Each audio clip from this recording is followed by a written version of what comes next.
৩,০০০ টাকার ব্রাইডাল ফুলের গহনা, কাঁচা ফুলের গহনা আমি কিভাবে ঘরে বসে একদম বিনা পয়সায় বানিয়ে ফেললাম, সেটাই আজকে আমি আপনাদেরকে দেখাবো। তো সেটা দেখতে হলে আমার পুরো ভিডিওটা দেখতে হবে আপনাদেরকে।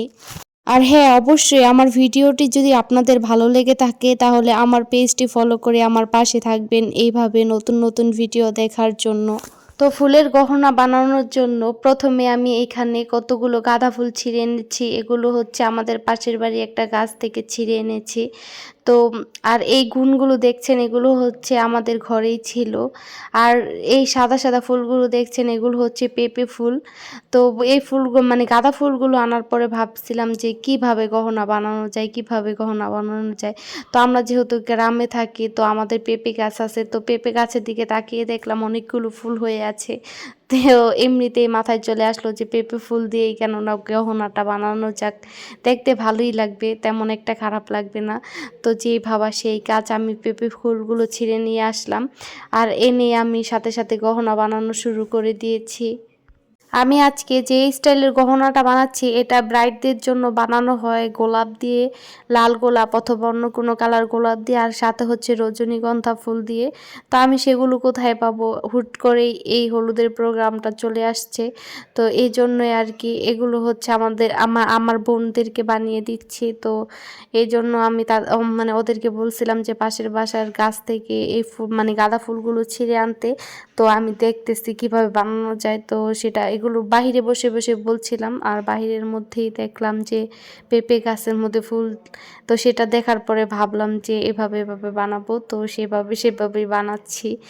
তো ফাইনাল লুক কেমন হয় আপনাদেরকে দেখাবো। আপনারা অবশ্যই কমেন্ট করে বলে যাবেন আপনাদের কাছে কেমন লেগেছে একদম বিনা পয়সায় এইভাবে ব্রাইডাল গহনা বানানো। আমি আজকে এই গহনাগুলো বানালাম আর ভাবলাম যে মানুষ কিভাবে মানুষের থেকে টাকাগুলো নেয়, যে এই গহনাগুলো বানাতে একদমই কোনো রকম মানে কোনো টাইমই লাগে না, একদম অল্প সময়ের মধ্যে হয়ে যায়।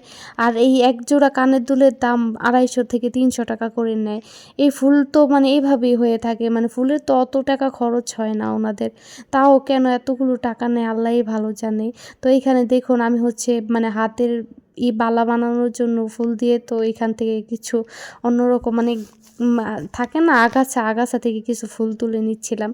এগুলো তো হচ্ছে ওই যে কি জানি একটা জিপসি ফুল আছে না, ওইগুলো দিয়ে বানাই, তো ওগুলো আমি কোথায় পাবো, সেই জন্য আমি এইখান থেকে এই আগাছাগুলো থেকে আর কি এই ফুলগুলো তুলে এনেছি। বিশ্বাস করেন ভাই, ওই ফুলের থেকে আমার বেশি ভালো লাগছে। আর সব কিছু মানে একদম কাঁচা ফুলের একটা ঘ্রাণ আসছিল, গাঁদা ফুলের যেমন, তারপর হচ্ছে ওই আগাছার ফুলগুলোর থেকে অনেক সুন্দর ঘ্রাণ আসছিল, পেঁপে ফুল থেকেও ঘ্রাণ আসছিল, অনেক বেশি ভালো লাগতেছিল। মানে চারোদিকে শুধু কাঁচা ফুলের ঘ্রাণে আর কি ভরেছিল। তো আমার কানের দুলগুলো বানানো শেষ, এখন হচ্ছে আমি টিকলি বানাচ্ছি। এই মানে আমার কাছে কি একটু সমস্যা লাগছে জানেন, মানে সব কিছুই ঠিক ছিল কিন্তু একটু ফুলের মধ্যে একটু গোলমাল লাগছিল, কারণ সবগুলো ফুল না এক সাইজের ছিল না, মানে তারপরও মানে অনেকগুলো ফুল ছিঁড়েছিলাম, তো সেইখান থেকে মনে করেন যে মানে তিনটা তিনটা করে এক সাইজের ফুল পাইছিলাম। মানে দুইটা কানের দুল মানে দুই কানে দুইটা দুল হয়েছিল আর একটা হচ্ছে টিকলি হয়েছিল। তো ভালোই হয়েছে। তাও আমার একটা বড় বোন ছিল আর একটা হচ্ছে ছোটো বোন ছিল, তো ছোটোটার জন্য একটু ছোট ছোট ফুল দিয়ে করেছি আর বড় জনের জন্য একটু বড় ফুল যেটা ছিল সেটা দিয়ে করেছি। তো মানে পেঁপে ফুলগুলো না কেমন ছিল যে একটু বড় ছোট ছিল, তো সেগুলো দিয়ে বানিয়ে ফেলেছি, মানে এত কিছু ভাবার টাইম ছিল না, যা যেমন হয় আর কি একদম ফ্রিতে, আর কেমন হবে যেমন হয়েছে তেমনই বানিয়েছি। আমার আজকের ভিডিওটা অনেকেরই কাজে লাগবে, কারণ যাদের বাসায় এই ফুলগুলো আছে তারা মানে অনুষ্ঠান হইলে মানে জানবেন যে অনুষ্ঠান হবে, তাও কখনো ফুলের গহনা কিনবেন না, এইভাবেই মানে ফুল দিয়ে বানিয়ে তারপর হচ্ছে অনুষ্ঠান শেষ করে দিবেন। হয়তো কী দরকার আছে এত টাকা দিয়ে গহনা কেনার, একবার কাঁচা ফুলের একটা গহনা কিনলে সেটা তো আর দ্বিতীয়বার ব্যবহার করা যায় না। আর যদি আর্টিফিশিয়াল ফুলের কিছু কিনেন তখন তো মানে একবার পরলে একটা জিনিস, এখন এমন একটা যুগ চলে আসছে যে একবার পরলে আর দ্বিতীয়বার পরতে এমনিও ভালো লাগে না, বা এক শাড়ির সাথে একরকম কিনলে সেটা আবার অন্য শাড়ির সাথে তেমন একটা পরাও যায় না। তো আমি টিকলিটা বানিয়ে মানে দেখছিলাম যে কেমন দেখা যাবে আর কি আমার বোনের মাথায় দিয়ে আর কি। তো দেখলাম সুন্দরই লাগছে, এই যে টিকলিটার একটা পিকচারও তুলেছি আমি, তো আপনারাও একটু দেখেন কেমন হয়েছে। তো এই তো আমি হাতের বালাটা বানানো শুরু করে দিয়েছি। আপনারা অবশ্যই কমেন্ট করে বলে যাবেন যে আপনাদের কাছে কেমন লেগেছে। আমার কাছে বিশেষ করে হাতের বালাটা এত বেশি ভালো লাগছে, অনেক বেশি ভালো লাগছে। হলুদ ফুলের সাথে একটু মানে এটা একটু পার্পেল কালার আছে। তো এরকম মানে একটা অন্যরকম একটা কম্বিনেশন, মানে অন্যরকম ভাল লাগছে আমার কাছে। আপনাদের কাছে কেমন লাগছে অবশ্যই কমেন্ট করে বলে যাবেন। ভিডিও কিন্তু এইখানেই শেষ না, আরও আছে আপনাদেরকে দেখাই।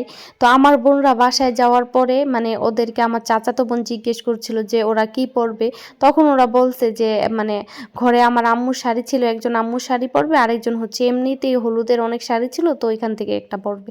তো বলল যে গহনা কি পরবে, তো আমার এক চাচাতো বোন মানে মানে আমার বোনেরা বলেছে যে আমার বোন বানিয়ে দিয়েছে গহনা, মানে আমি ফুল ছিঁড়ে নিয়ে গিয়েছিলাম তো ওইখান থেকে বানিয়ে দিয়েছে, ওইগুলাই পরবো। ও এই কথা শুনে এতগুলা ফুল ছিঁড়ে নিয়ে আসছে এইগুলো বানাবে। আমি তো মনে করেন যে এমনি শীতের দিন গোসল করে অনেকগুলো কাপড় চোপড় ধুইছি, গোসল টোসল করে মাত্রই মানে বের হইছি, আর মনে করেন ও এগুলো নিয়ে আসছে যে তাড়াতাড়ি করে বানাইতে। তখন বিকাল হয়ে গেছে, তাড়াতাড়ি করে বানাইতে হবে কারণ একটু পরে অনুষ্ঠান শুরু হয়ে যাবে, যেহেতু এগুলো মানে গ্রামের অনুষ্ঠান অনেক তাড়াতাড়ি শুরু হয়ে যায়। তো আমি ওর গহনাগুলো বানানো শুরু করে দিয়েছি। ও এতগুলা জাম্বুরা ফুল নিয়ে আসছে, ওরটা মানে আমার কাছে অনেক বেশি ভাল লাগছে এই জাম্বুরা ফুলের কারণে।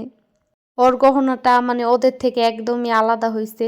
আর ওর ফুলগুলো হচ্ছে কমলা কালার, যে ফুলটা আছে না মানে গাঁদা ফুল, ওই ফুলের। তো এই তো আজকের ভিডিও এই পর্যন্তই।